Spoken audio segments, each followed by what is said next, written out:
ঢাকা সিলেট মহাসড়কের ৬ লেন প্রকল্পে নরসিংদী বাইপাস সড়কের ভূমি অধিগ্রহণে অনিয়মের অভিযোগ উঠেছে। ভুক্তভোগীদের অভিযোগ, জমি, বাড়ি, কারখানা এবং দোকানপাটের ন্যায্য মূল্য পাচ্ছেন না তারা। অন্যদিকে ন্যায্য মূল্য না পেলে অনেক শিল্প মালিক নিঃস্ব হয়ে যাবে বলে দাবি ব্যবসায়ী প্রতিনিধিদের। তবে জেলা প্রশাসক আশ্বাস দিয়েছেন, কেউ যেন ক্ষতিগ্রস্ত না হয় সেভাবে অধিগ্রহণ করা হবে। নরসিংদী প্রতিনিধি আল আমিন হোসেনের পাঠানো তথ্য ও ছবিতে আরও জানাচ্ছেন শরীফুল ইসলাম।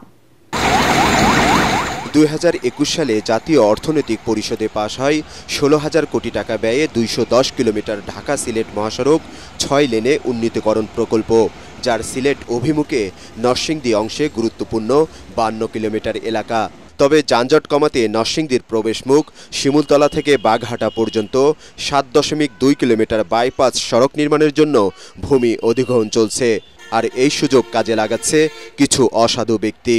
টাক্সার পুরানো আমার আব্বার আমল থেকে, এখন যদি এটা বাণিজ্যিক রেট না দেয় তো আমার ক্ষতি শেষ থাকে না। আমাদের 6 লাইন নেক সমস্যা নাই, কিন্তু আমাদের ন্যায্য মূল্যটা পাওয়ার জন্য আমরা সবার কাছে এটা আবেদন জানাই। ভুক্তভোগীদের অভিযোগ, দালালদের টাকা না দিলে মিলছে না জমি, বাড়ি ও দোকানপাটের ন্যায্য মূল্য। এমনকি বাণিজ্যিক কারখানাকে দেখানো হচ্ছে খালি জমি।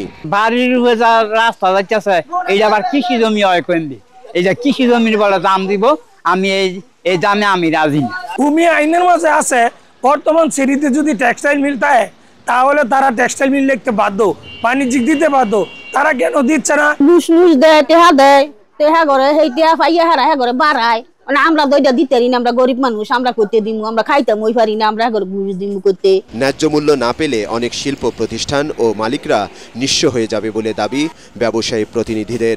আমি ব্যবসায়ীদের প্রতিনিধি হিসাবে আমার জোর দাবি, আমার মাননীয় জেলা প্রশাসক হিসাবে আমাদের যে শিল্প যে রেট আছে ওই রেটটা দিলেই আমাদের শিল্প মালিকরা আলহামদুলিল্লাহ খুশি। অভিযোগের পরিপ্রেক্ষিতে বিভাগীয় কমিশনারের টিম সরেজমিনে পরিদর্শন করেন।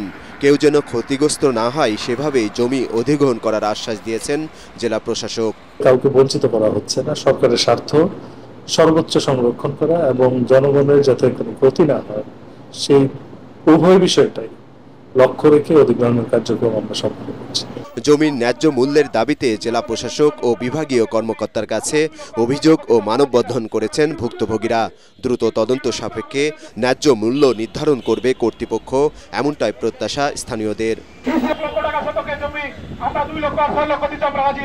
Bureau report, ATN Bangla.